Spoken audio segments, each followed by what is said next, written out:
2012년 대한민국은 한 단계 도약했다. 여수 세계 엑스포와 해관보 정상회의를 성공적으로 치러냈고, 런던 올림픽에서 우리 선수들은 종합 5위로 역대 최고의 성적을 거두었다. 한류는 동남아를 넘어 미국과 유럽, 전 세계를 열광시켰고, 세계적 경기 침체 속에서도 우수한 기술로 수출 경쟁력을 잃지 않았다. 그리고 헌정사상 최초의 여성 대통령이 선출되었다. 그렇게 2012년이 가고 희망과 기대의 2013년이 시작되었다. 세계는 지금 대한민국을 주목하고 있다. 한국 교회의 헌신과 성도들의 뜨거운 기도가 필요할 때, 하지만 그 어느 때보다 교회의 개혁과 화합을 요구하는 자성의 목소리도 높아지고 있다. 기독교 정신을 회복해야 하는 중요한 시기에 한국 성령운동의 중심 여의도 순복음교회가 있다. 세계 최대 72만 명의 성도를 이끄는 여의도 순복음교회 이영훈 목사. 기독교 대한 하나님의 성회 창립 60주년을 맞이하는 뜻깊은 2013년. 이영훈 목사를 통해 한국 사회 그리고 한국 교회의 방향에 대해 들어보자.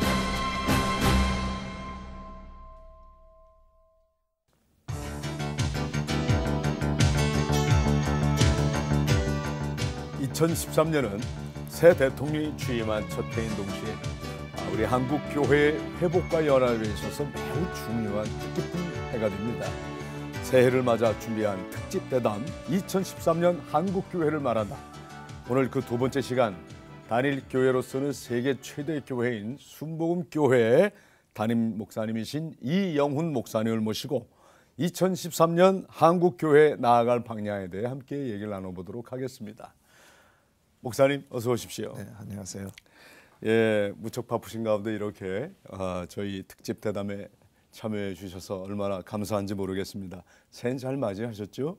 예, 많은 은혜 가운데 또 새해가 시작돼서 바삐 지내고 있습니다. 또 그래도 좀 시간이 지났습니다만 새해 덕담을 우리 시청자들에게 먼저 나눠주시고 말씀해 주실까요? 네. 그 어느 때보다 올해는 네. 우리 모든 국민들에게 꿈과 희망이 이렇게 요구되는 한 해가 같습니다. 그래서 네. 새로운 대통령도 국민들에게 꿈과 희망을 주셔야 되겠고, 우리 기독교 지도자들도 또 모든 그리스도인들에게, 또 우리 대한민국 또 뿐 아니라 전 세계 있는 사람들에게 꿈과 희망을 주는 한 해가 되었으면 좋겠습니다. 네, 그렇습니다. 여의도 순복음교회를 이끌어 가신 지도 벌써 5년 세월이 흘렀습니다. 예. 지금 5년을 지켜보면서 지난날 돌아보면서 어떤 감회가 있으신지부터 먼저 궁금해집니다. 예, 모든 것이 주님의 은혜이고요. 네. 사실 그 자리에 선다는 것 자체가 네.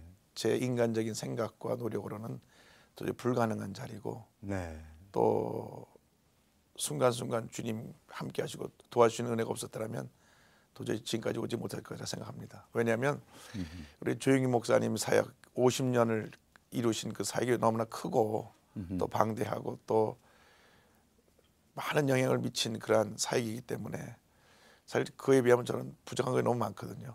그러니까 한마디로 그냥 은혜로 지금까지 살았다 이렇게 말할 수 있습니다. 주님의 은혜요, 또 많은 사람들의 덕분에 오늘의 우리 이 목사님이, 근데 그 큰 아주 참 거목이라고 말할 수 있는 목사님 곁에서 더 거목이 되어 가시는 것 같아요. 자, 그냥 앞서 가신 길을 잘 뒤따라가고 있습니다. 예. 지난해 한국 기독교와 한국 교회에서는 참 많은 일들이 있었습니다. 2012년 지난해를 돌아보면서 소감이 어떠십니까? 우리 한국 교회가 어려움 속에서도 끊임없이 변화하려고 노력하고 또 성장하려고 노력하고 또 하나 되려고 노력했던 한 해라고 생각합니다. 많은 사람들이 교회에 대해서 부정적인 얘기를 하지만은 실제로 긍정적인 면이 훨씬 더 많고, 그들이 얘기하는 부분은 작은 부분이라고 저는 생각합니다. 그렇습니까? 근데 좀 교단 간에 또는 이제 연합기관 간에 대립과 갈등, 화해가 일치가 이루어지지 않아서 또 어떻게 외부에서 볼 때에는 그것이 힘겨루기나 패가르기나 기저귀처럼 보이는 부분도 있지 않았겠습니까?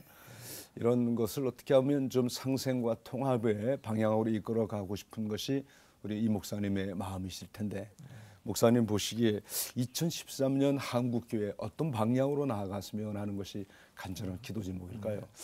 과거의 아픔들은 이제 성장을 위한 진통이라고 생각하고요. 네. 진정한 우리가 우리의 삶 가운데 예수 그리스도의 삶을 회복한다면 겸손, 섬김, 그다음에 그 희생 이러한 것들이 이제 우리 삶의 중심이 되면 뭐 나눠졌던 부분이 합해지는 것이나 또 서로가 서로의 힘을 합해서 선교하고 이 모든 일이 함께하는 일이나 그런 건 문제가 없다고 생각합니다. 가장 기본적인 원리가 많이 이렇게 우리 삶 속에서 이제 사라져가고 있기 때문에 또 아니 그걸 소홀히 하고 있기 때문에 이런 문제가 생겨났기 때문에 사실은 다시 원래 모습으로 돌아가기만 하면 얼마든지 가능성이 있다고 생각합니다. 기본기가 바로 그러면 겸손, 희생, 섬김인데 예. 그 기본기에 충실하지 못한 일부 목회자들에 의해서 생긴 예. 문제라 이 말이죠. 이런 부분들이 2013년에는 아주 좀 명쾌하게 예. 분명하고 간결하게 해결됐으면 하는 마음 간절합니다. 제 생각에서는 이제 지도자들이 먼저 철저히 회개하고 뼈를 깎는 그러한 반성과 각오를 통해서 네. 새로 거듭나야 된다고 생각합니다. 예, 그렇군요. 또 사실 지난해는 18대 대통령 선거가 있었던 해 아니겠습니까?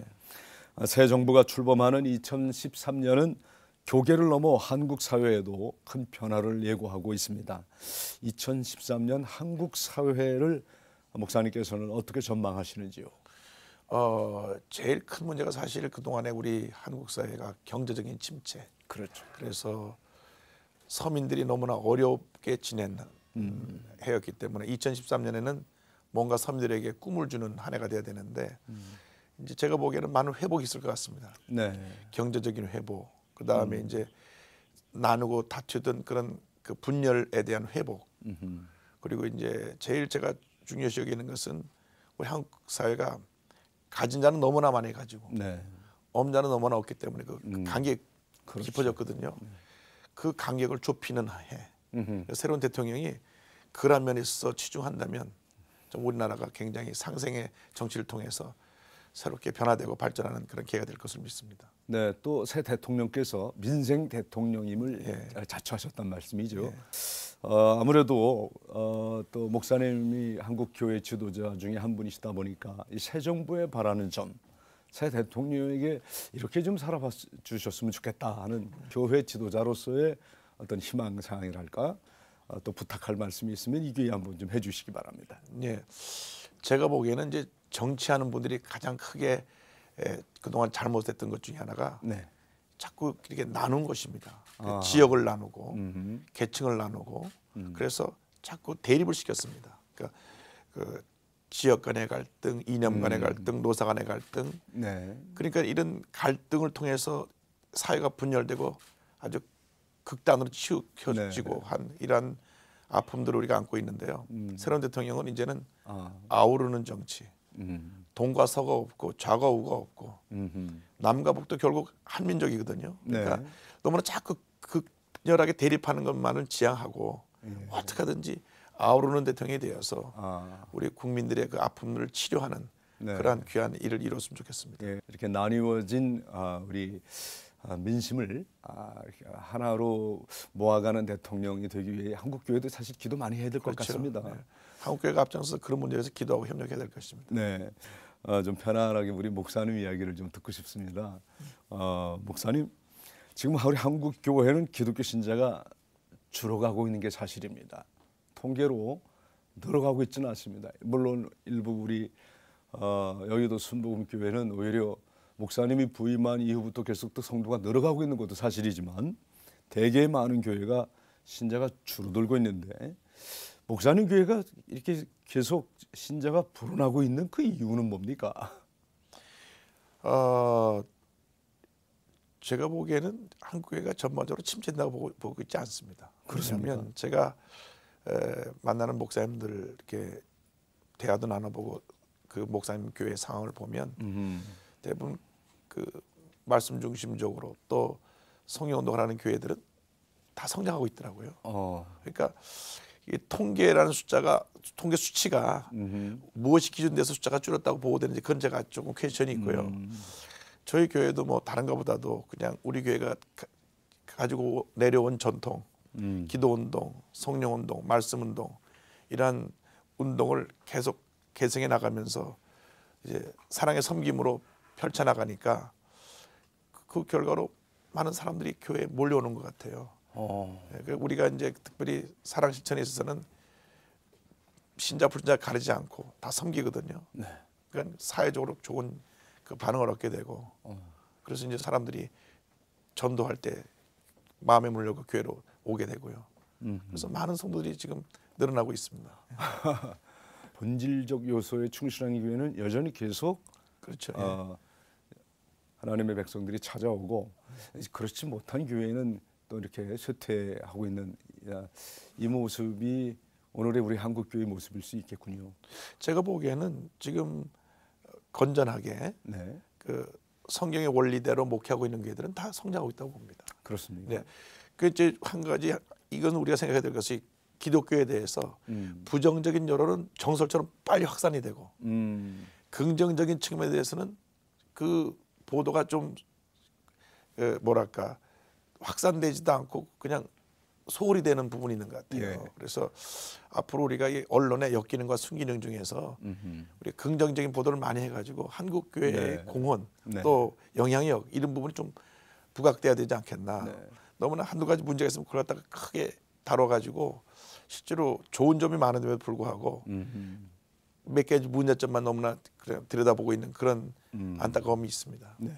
근데 이 교회 일부 교회 그 성장이 교회와의 그 수평 이동이 많다. 네. 그러니까 아직 예수 믿지 않는 불신 영혼이 교회를 찾아오는 숫자보다는 어느 교회가 결국 또 교회 자체의 문제로 인해서 와해되면서 이 교회 다니는 사람도 저 교회로 흩어지는 이런 부분들이 많은 것도 사실이다 그러는데 순복음 교회를 통해서 첫 번째 주님을 영접하는 이런 분들이 계속 늘어나고 있다고 들었는데 그 비결은 뭡니까?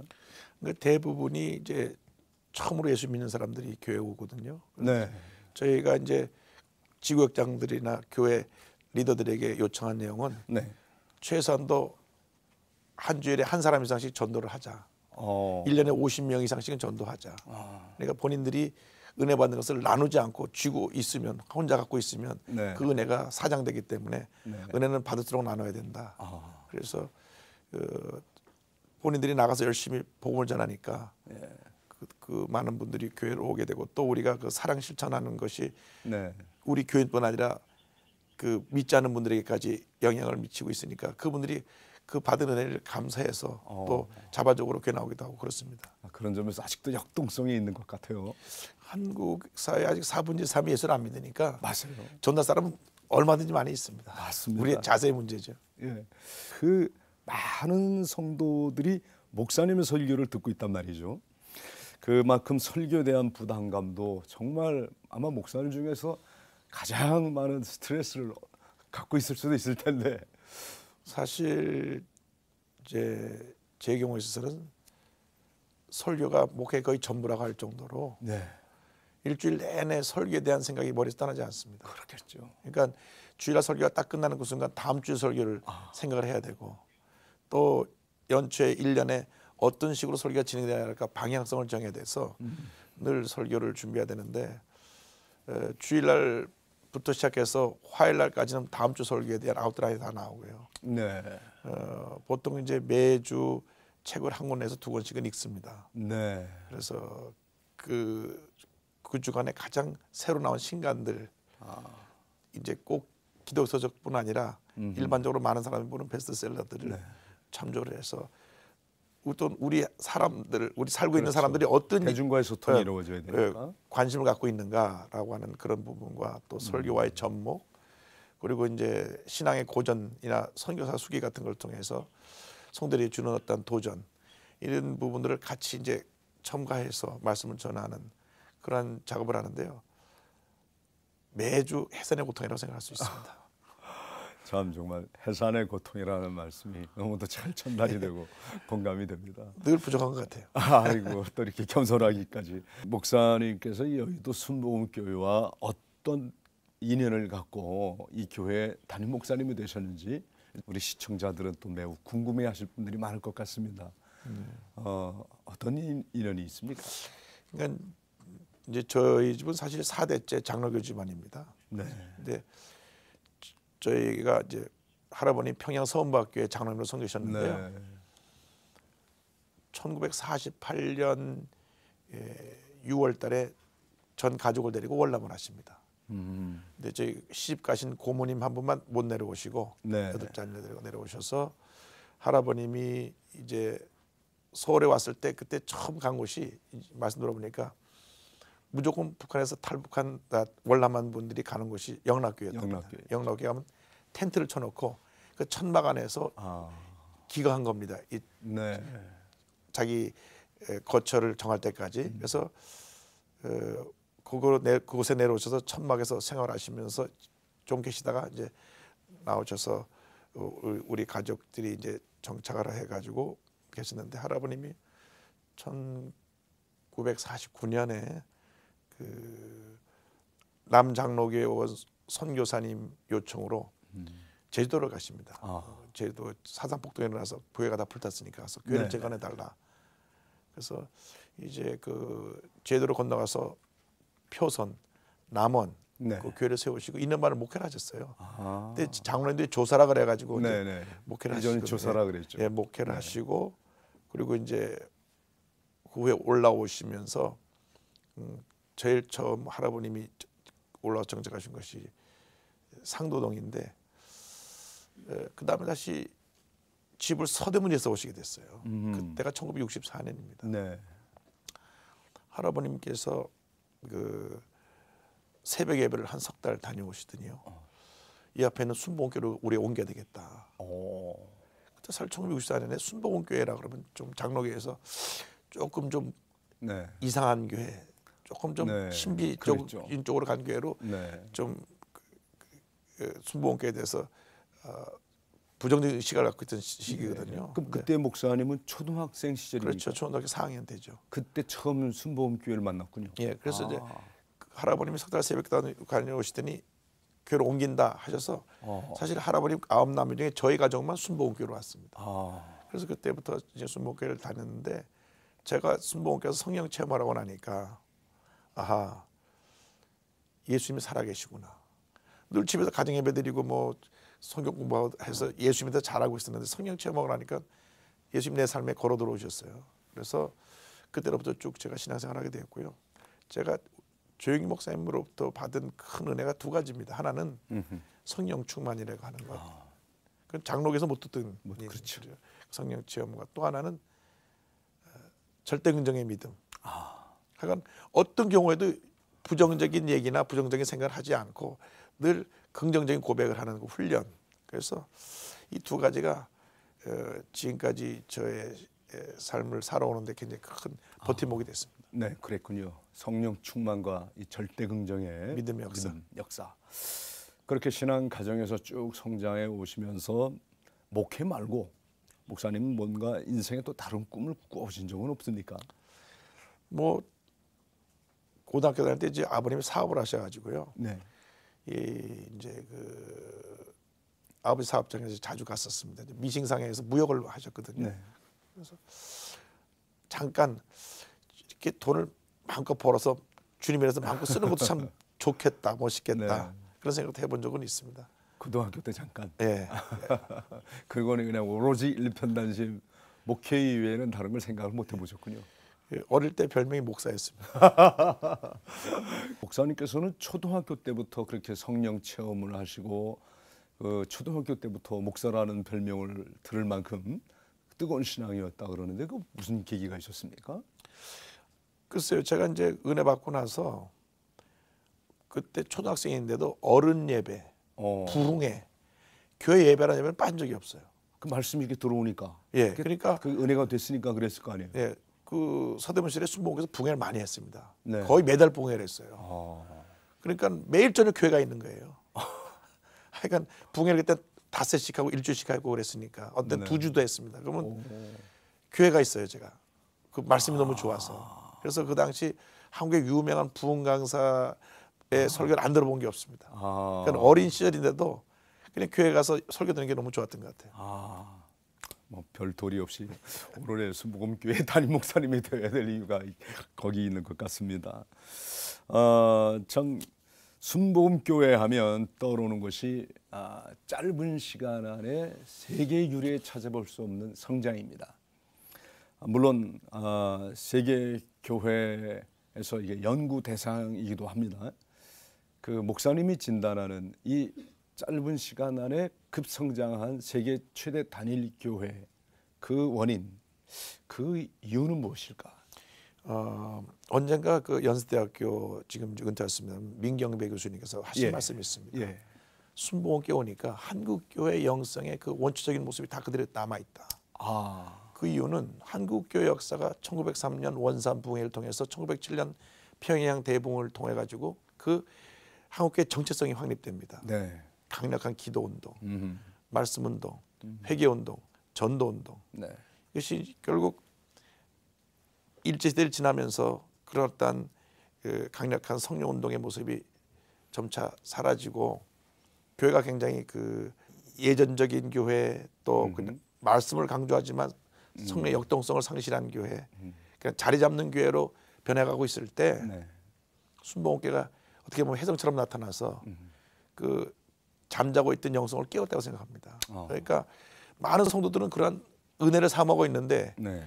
교회 가면은 그런 은혜 사모하는 것에 대해서는 목사님들이 제지하고 또 그런 것을 자꾸 정죄하니까 결국 그런 영적인 그 원하는 갈급한 것을 채워주는 교회로 몰리게 돼 있었습니다. 그러니까 초창기에 많은 이제 장로교인들이 순복음교회에서 은혜를 받았죠. 그래서 이제 장로교에서 더 순복음교회를 비판했는데 그러나 결국은 그분들이 다시 은혜 받고 돌아갔어요. 그러니까 결국 성령운동이 순복음교회를 통해서 다시 네. 확산되는 그러한 역할을 을 감당했다고 보고요. 그래서 그 강력한 성령운동이 잠자고 있는 한국교회의 영성을 깨워서 네. 좀 큰 폭발적인 부흥을 가져왔다고 생각합니다. 네. 제가 그 순복음교회 그 서대문 시절에 사실 저희 어머니도 잠시 다니셨거든요. 예. 저희 어머니는 장로교 여전도사인데도 은혜가 그렇게 갈급하다고 예. 사모해서 참 그런 어머니가 사실 이해가 되지 않았었어요. 그런데 그 가서 그렇게 은혜 충만, 성령 충만, 그 충만한 모습을 가지고 그렇게 기쁘게 생활하시는 걸 보시고 항상 그렇게 그 부흥회를 여러 번 참석하시는 모습을 봤는데 그 가난한 사람들이 주였다고 분명히 말씀 들었어요. 그 초창기 때나 또 지금도 아마 많은 성도들이 계시지만 십시일반의 정신이랄까 개미군단이라 그럴까 아주 그 저변에 가난한 민초들이 그 주님을 사랑하는 마음으로 항상 그렇게 그 과부의 엽전 두 입을 내는 마음으로 그 헌금을 했다는 소식을 들었습니다. 그게 또 맞는 얘기입니까? 예, 저희가 서민교회입니다. 서민교회고요. 예. 서대문 시절을 제가 기억합니다. 네. 다 가난했어요. 아. 얼마나 가난했냐면 서대문에서 여의도로 이사 간다고 결정할 때 우리 버스비가 없어서 여의도 못 갈 텐데 대부분 성도들의 걱정이 그거였어요. 그러니까 하루 벌어서 하루 먹고 사는 그런 어려운 시절. 지금도 기억하는 것은 거기 영천시장이라고 이제 네. 있는데 네. 거기서 이제 생선 장수를 하시는 분이 있어요. 그 생선을 이 판에다가 갖다 놓고 이제 하루 종일 파는데 몇 마리 팔겠습니까? 네. 그 소금에 절여갖고 이제 고등어 몇 마리고 팔다가 안 팔리면 들고 이제 교회로 와서 이 의자 밑에 놓고 예배를 드리는 거예요. 그러니까 생선비 내가 얼마나 하겠어요. 그렇게 가난하게 어렵게 살던 분들이 대부분이었어요. 근데 이제 일단 교회만 오면 조영희 목사님이 꿈과 희망을 줬어요. 네. 할 수 있다 하면 된다. 우리는 주님 안에서 하나님의 은혜 가운데 잘 살 수가 있다. 영혼이 잘 돼가지고 범살되며 강간하게 되는 은혜를 우리가 체험해야 된다. 이미 십자가에서 이루신 사건을 우리가 받아들이자. 그러니까 약간 와서 예배드리는 순간만은 절망을 다 잊어버리고 사라지고 마음에 꿈과 희망이 넘쳐났기 때문에 사람이 자꾸 몰려왔다고 생각해요. 그래서 그 당시 재미있는 말은 1970년대 교회의 그 성도들의 모습은 주일 오전에는 영락교회 가고 오후엔 순복음교회 가는 모습이 대부분이었다. 은혜를 사모하는 사람들 맞습니다. 얘기를 그렇게 했던 기억이 납니다. 예. 뭐 저희 어머니도 그런 분 중에 한 분이셨던 것 같고요. 그런데 이 여의도 순복음교회가 그러니까 두 가지 측면이 있다고 얘기하거든요. 방금 말씀하신 성령 운동과 함께 사실 한국 교회가 세계적으로 알려져 있는 신학의 한 주류는 민중 신학 아니겠습니까?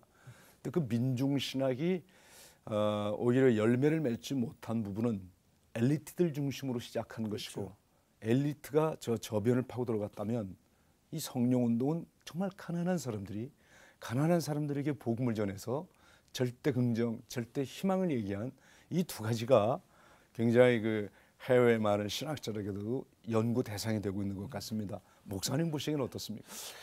그것을 이제 일찍 연세대학교 유동식 박사님이 네. 부성적 성령 운동, 모성적 성령 운동이라고 두 가지를 표현했습니다. 그렇게 표현했습니까? 그래서 순복음교 운동은 모성적 성령 운동이다. 이렇게 따뜻하게 품고 품어가지고. 저들을 상처를 치료하고 위로하고 희망과 용기를 주는 그런 성령 운동. 이제 부성적 성령 운동은 굉장히 어떻게 보면 권위적이고 이론적이고 그렇죠. 좀 판단과 정의가 있는데 민중 신학에 갖고 있는 그 좋은 그 내용이 결국 지식인들의 그 그룹에서 이게 재창이 되고 거기서 얘기되고 끝났다고 하면 우리 순복음교회의 그 성령 운동은 민중으로부터 시작해서 민중을 위해서 민중과 함께 지금까지 온 운동이라 생각할 수 있어요. 아유, 그런 점에서 참 여의도 순복음교회 그 성령 운동은 한국 교회사의 한 맥을 붙들고 있습니다. 그리고 목사님이 취임하시고 나서 2010년에는 서울 시내 24교회 지교회 중에서 모든 지교회를 독립시키겠다 이 말씀을 하셨거든요. 제가 목사님이 담임 목사님으로 부임하기 전에 목사님을 인터뷰한 적이 있었습니다. 솔직히 저는 그때 반신반의했습니다. 될까? 그런데 이렇게 한 5년 지켜보고 나니까 목사님 말씀이 하나도 거짓이 아니었다. 그리고 또 그것이 이루어지는 걸 보고 깜짝 놀랐습니다. 사실 그 내용이 이렇습니다. 그러니까 이제 2008년도 5월 21일 날 제가 취임을 했는데 네. 이제 그 이전에 이제 조영희 목사님께서도 앞으로 이제 제자교회들이 독립되는 것이 좋겠다 뜻을 밝히셨고, 그리고 이제 제가 취임한 후 2년 후에 이제 독립을 정식으로 실행을 했는데요.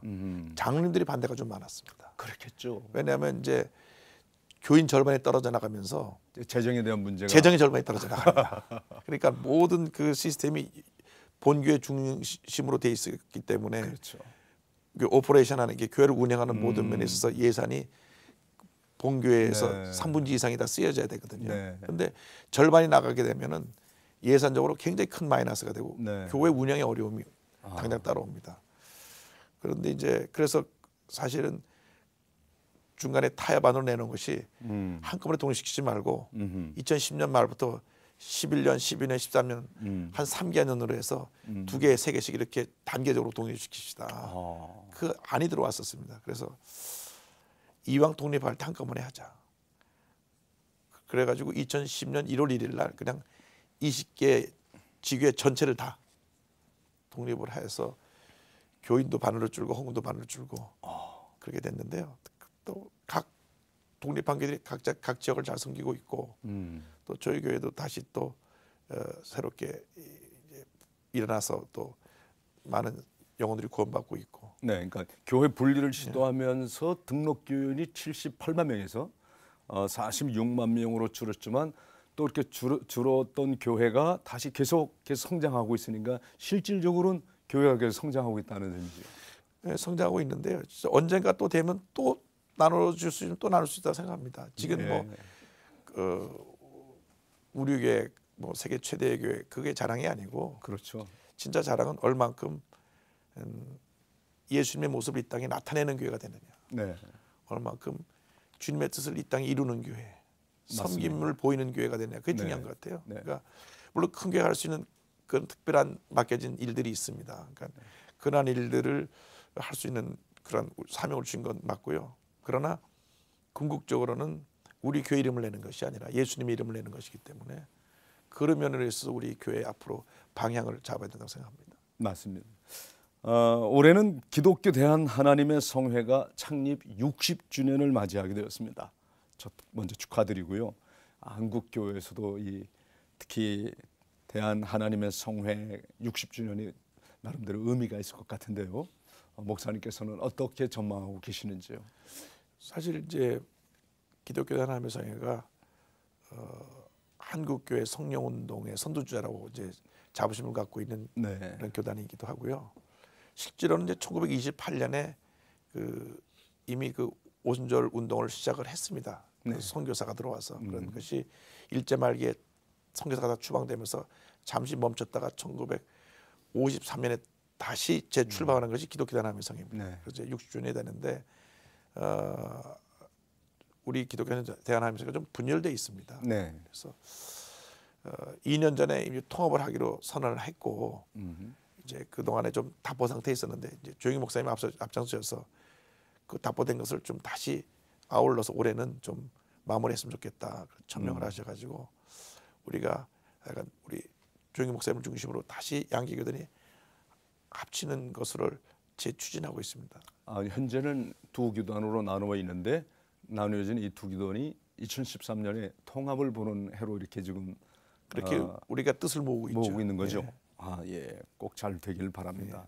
또 최근에 한국교회 성령운동이라는 말이 새삼 이제 핵심어가 되고 있는데 아까 말씀하신 그 한국교회 두 전통 가운데 한 물줄기 강한 성령운동, 그 성령운동을 우리 시청자들이 좀 알아듣기 쉽게 다시 한번 목사님께서 어떤 내용인지를 한번 좀 설명해 주시면 좋겠습니다. 제가 이제 지난주에 중국교회가 설교라고 왔는데요. 네. 중국교회 지도자들이 저한테 묻는 똑같은 질문을 저한테 하셨어요. 왜냐하면 중국에 많은 교회들이 급성장하고 있는데 그 정부의 공식 통계는 2,300만이지만은 비공식 통계로 1억 이상을 보고 있더라고요. 네. 근데 성령운동이 각 지역에서 일어나고 있는데 너무 현상이 다르니까. 그래서 성령운동에서 굉장히 부정적인 그룹이 있고 성령운동을 또 적극적으로 진행하는 그룹이 있는데 그래서 성령운동에 대해서 좀 명확하게 설명을 해주고 가르쳐줬으면 좋겠다는 그런 뜻이 있었던 것 같아요. 그래서 제가 성령 충만에 대해서 이제 설교를 3번 다 성령 충만을 강조했습니다. 네. 성령 충만은 다른 것이 아니라 말씀 충만이 성령 충만이고 성령 충만이 말씀 충만이다. 라는 것을 강조했고요. 그런데 성령 충만의 핵심은 예수 그리스도의 모습 우리 삶에 나타나는 것이기 때문에 결국 예수 충만이다. 그렇게 정리를 했습니다. 그러니까 요한복음 14장, 15장, 16장에 예수님이 마지막으로 이제 제자들 앞에서 다락방에서 전하신 다락방 강화가 나오거든요. 그 핵심 내용이 성령론입니다. 내가 나와 똑같은 보혜사가 너에게 와서 내가 너에게 가르친 것을 가르치고 나의 영광을 나타낼 것이다. 그러니까 성령운동은 다른 것이 아니고요. 예수님이 가르친 그대로 한다면 예수님을 우리에게 보여주고 예수님의 가르침을 가르치고 예수님이 하신 일을 우리가 계승하고 그리고 예수님의 영광을 온천에 드러내는 것. 그러니까 진짜 성령 충만은 예수 충만이고 우리 한 사람 한 사람이 작은 예수가 되는 것이다. 그래야 건전한 성령 운동이 이제 자리를 잡을 수가 있는데 근데 안타까운 것은 어떤 현상 막 어떤 거기에만 또 치우치니까 심적인 현상에만 치우쳐서 성령 운동의 그 핵심 본질 성령 충만의 핵심 본질을 너무나 잘 다루지 못하고 있는 것 같아요. 그래서 진짜 성령 충만의 본질은 말씀 충만, 그럼 예수 충만이라 생각합니다. 목사님께서는 이제 취임을 하시고 또 2009년부터 매년 새해 첫날부터 12일간 연속해서 12광주리 특별 새벽 기도회라고 열고 계시거든요. 올해도 무려 38만 명이 참여했다고 들었어요. 이 12광주리 특별 새벽 기도회는 또 무엇이며 이 기도회를 시작하게 된 계기가 뭔지 궁금해집니다. 우리 한국교회의 영성이 새벽 기도 영성입니다.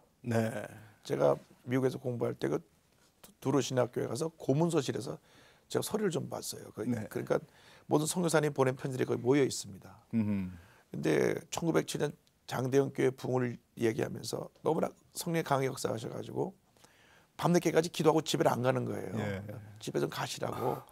그러고 이제 집에 갔는데 이분들이 집에 가서 너무나 은혜를 받아갖고 잠을 못 자고 막 그 마음에 불타는 마음을 갖고 있다가 새벽에 다 나옵니다. 교회로. 예배가 있던 게 아니고요. 그 기록 보니까 새벽 동투기 전에 7, 80명이 교회 마당에서 서성이고 있었다. 그래서 교회 사찰 집사님이 문을 열어갖고 들어가서 시작한 게 새벽기도입니다. 그래서 한국 새벽기도 효시가 성령운동의 열매입니다. 그래서 그 성령운동과 기도운동은 떼어놓을 수가 없고요. 말씀운동, 기도운동이 어울러서 성령운동이 되는 것이기 때문에 여의도 순복음교회 성령운동의 영성을 계속 유지하는 길은 기도의 영성밖에 없다. 그래서 새해를 열 때 2주간 특별 새벽기도를 통해서 전 교인이 함께 나와서 함께 기도하는 그런 시간을 갖습니다. 그래서 12광주리 새벽 성회에는 해외에서도 목사님들이 많이 와서 같이 예배드리고 그래서 새벽기도 이렇게 중요하구나. 근데 이제 5시에 우리가 새벽기도 시작인데 벌써 4시면 성전이 찹니다. 그래서 시작하기 전에 우리가 기도를 1시간 가까이 하고 새벽기도를 시작하는 그런 은혜를 우리가 체험하고 있습니다.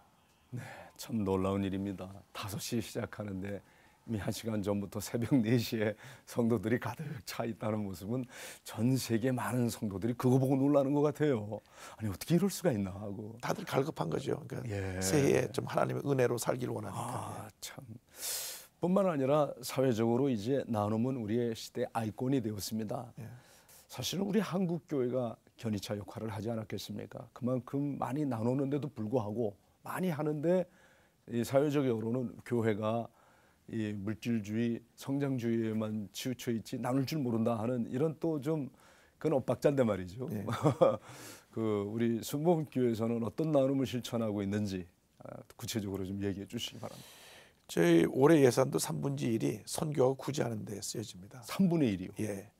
근데 이제 그 많은 우리가 나눔 섬김을 이제 실천해 왔는데도 네.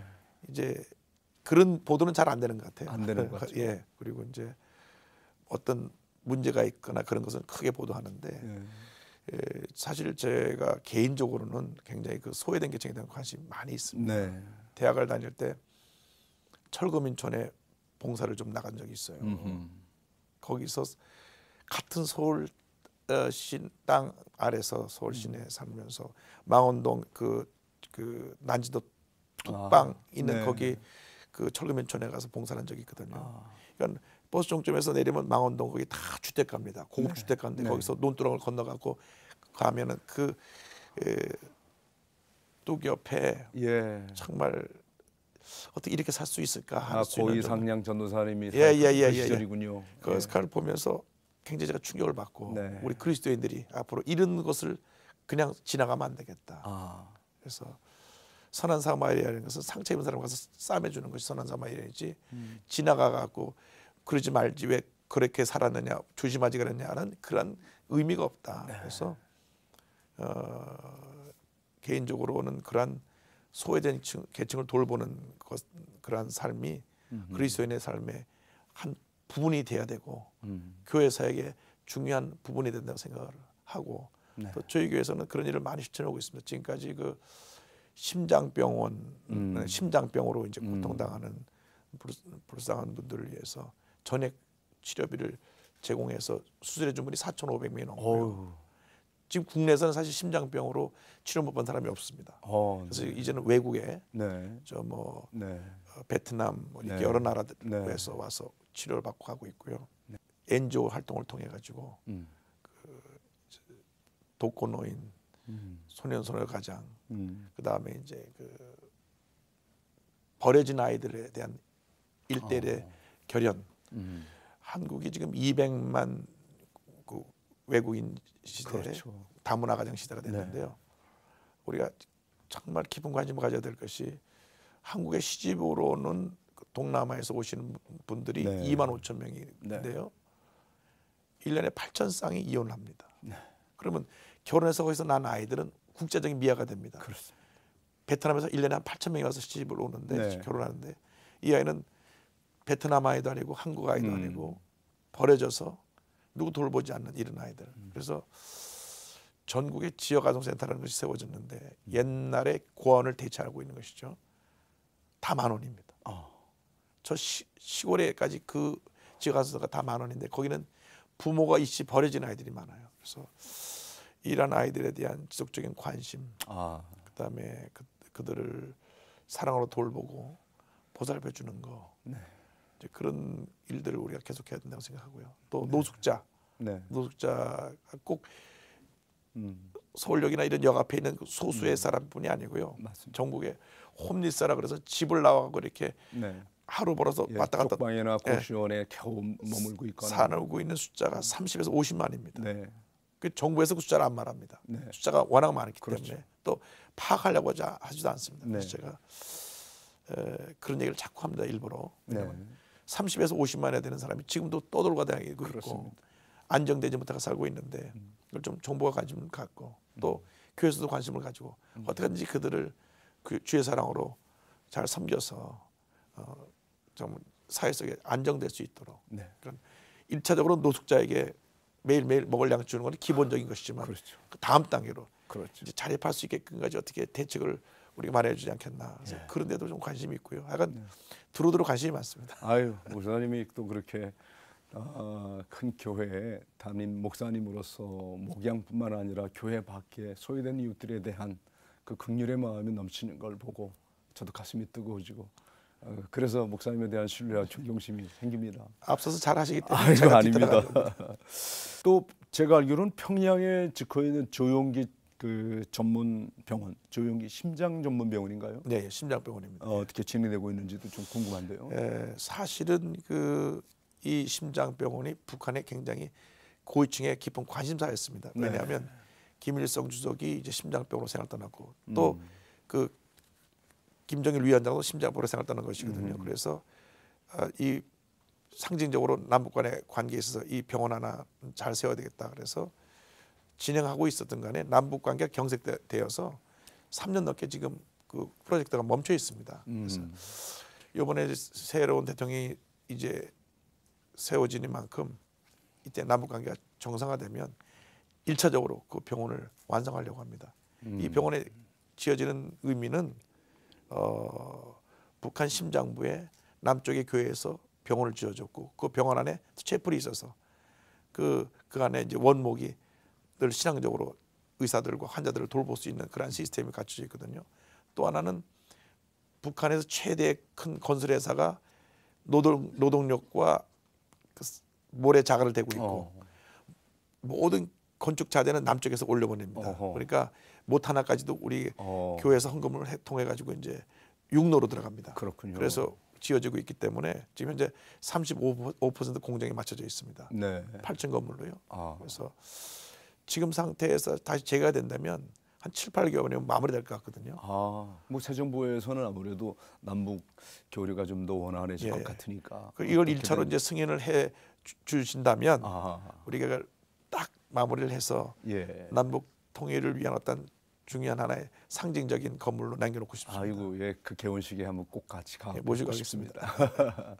이루어지면 참 좋겠어요. 예.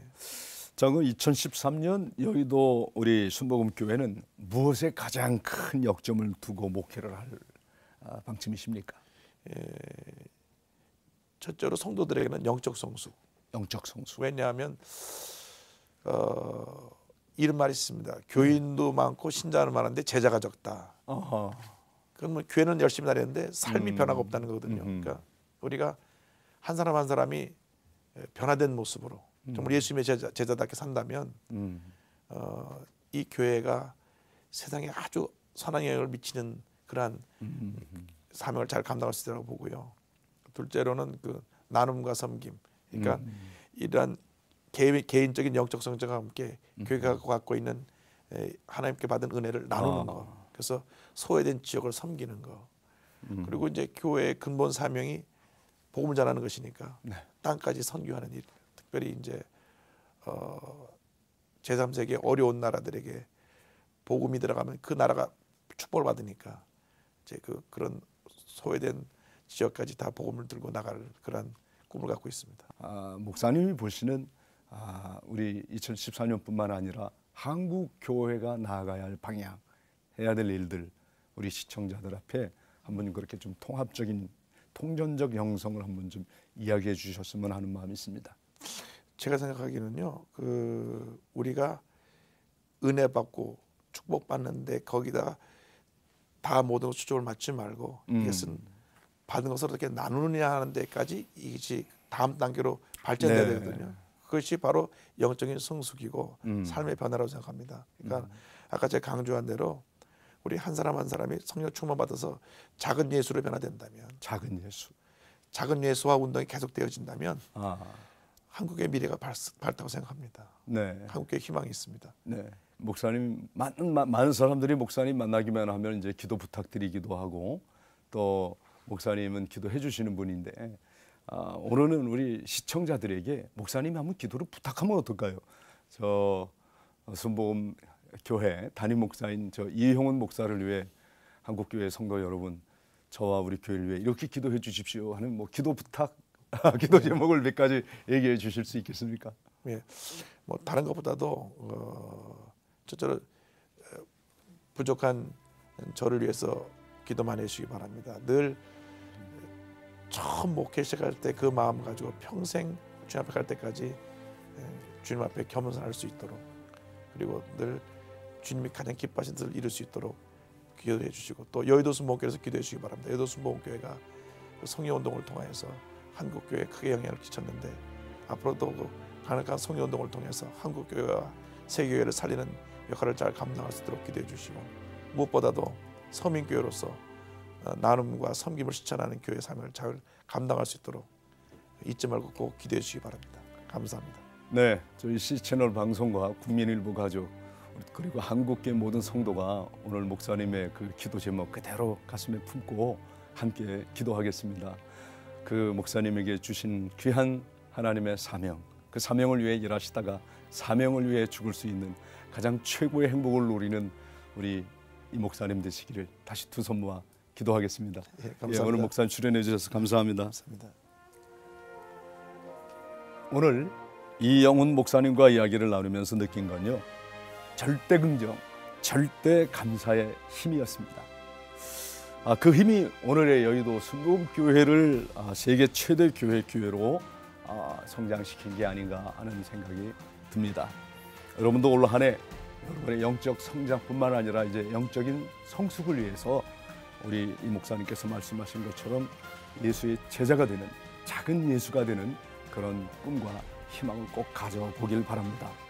기도와 말씀의 생활화 그리고 성령 충만한 삶 사시기를 두 손 모아 간절히 기도하겠습니다. 그리고 절대 긍정, 절대 감사 이 두 단어 잊지 않고 우리 모두가 함께 그렇게 긍정과 감사의 한 해를 활짝 열어갔으면 하는 마음 간절합니다. 시청해 주신 여러분 대단히 감사합니다.